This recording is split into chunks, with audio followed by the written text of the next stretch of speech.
Ang pagpapangalan ng anumang livestock ay napakadali kung iisa lang ang inyong alaga.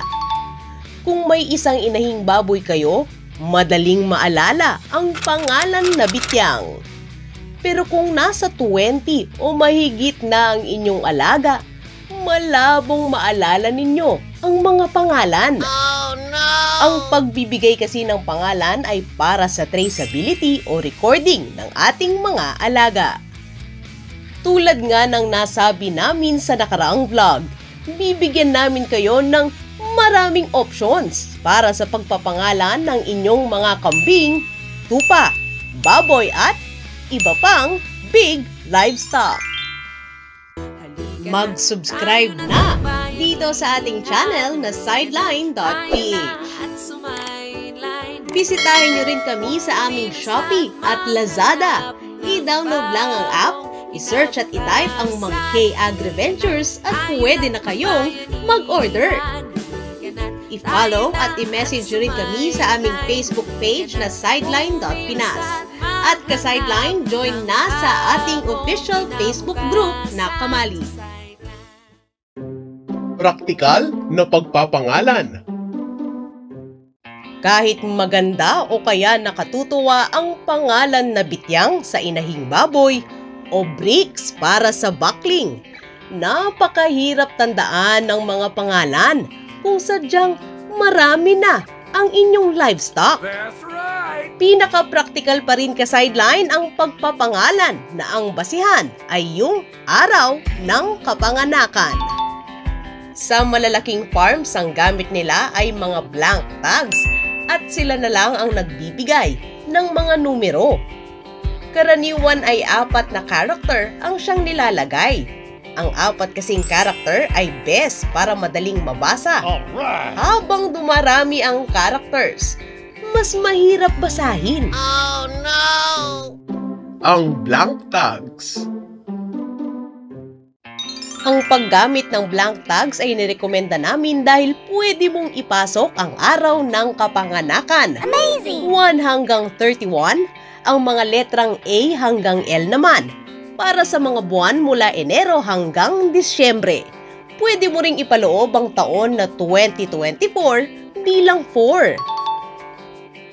Kaya kung napanganak ang isang livestock katulad kunwari ng kambing ng ika-Pebrero 14, 2024, ang tag niya ay pwedeng 14B4.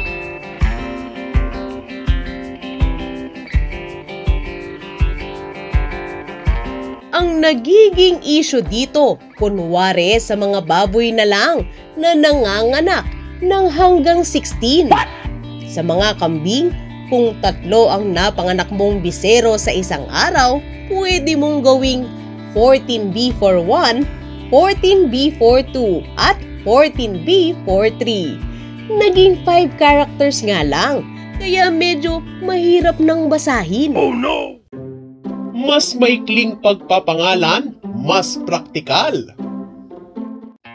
Kung iintindihing mabuti, hindi naman ganoon kaimportante malamang ang mismong day of the month kung kailan napanganak. Hindi ba ka-sideline? That's right! Ano ba ang pagkakaiba ng ipinanganak ng January 5 sa January 23 ng parehas na taon? Mukhang hindi yun ganoon kaimportante. Mas okay na sa record na lang ito i-reflect. Alright! Sa ganitong pagpapalagay, ang bisero na napanganak ng January 5, 2024 ay pwedeng maging 4A1. 4 para sa 2024 o taon ng kapanganakan. A para sa January o buwan ng kapanganakan. At ang 1 naman ay ang livestock number. At ang kambing naman na napanganak ng February 25 ay pwedeng 4B2. 4 para sa taong 2024, B naman para sa February o buwan ulit ng kapanganakan. At ang 2 ay ang livestock number. Alright! Hahaba lamang ito ka-sideline kung madami ka ng livestock. Kunwari na lang ay 4D100. Oh my God!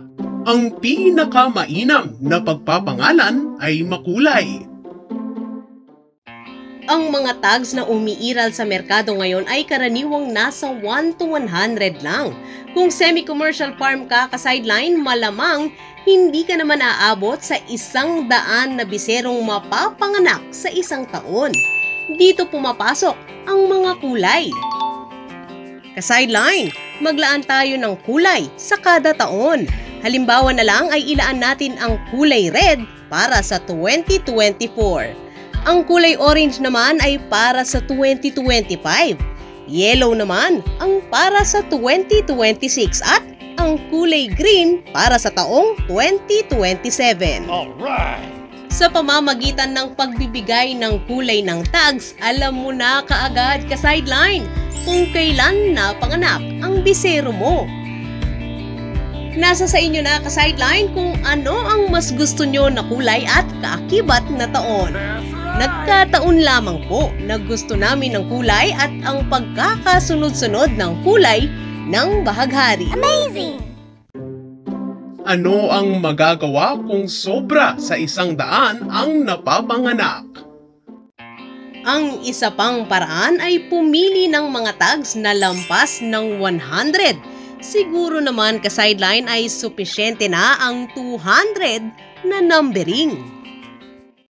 Makakatulong ang mapangalanan ang mga kambing. Ang pinakamasarap na dahilan kung bakit maganda ang pagbibigay ng pangalan o numero sa inyong mga alaga ay sa kadahilan ng may epekto ito sa balor ng inyong livestock. Ang numero kasi ka-sideline ay palatandaan ng mainam na recording. Kaya kung ang babalakin ninyo ay maging isang breeder ka-sideline, magtag ng inyong mga alagang kambing.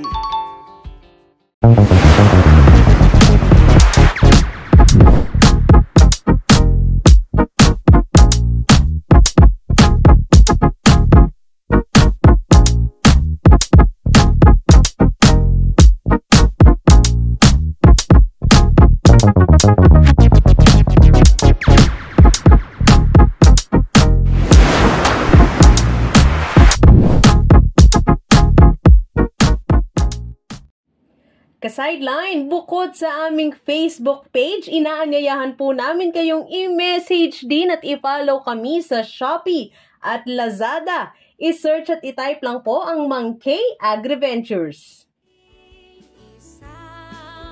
Shoutout po sa ating mga ka-sideline sa kanilang pagtangkilik sa ating Shopee at Lazada na Mang K Agriventures.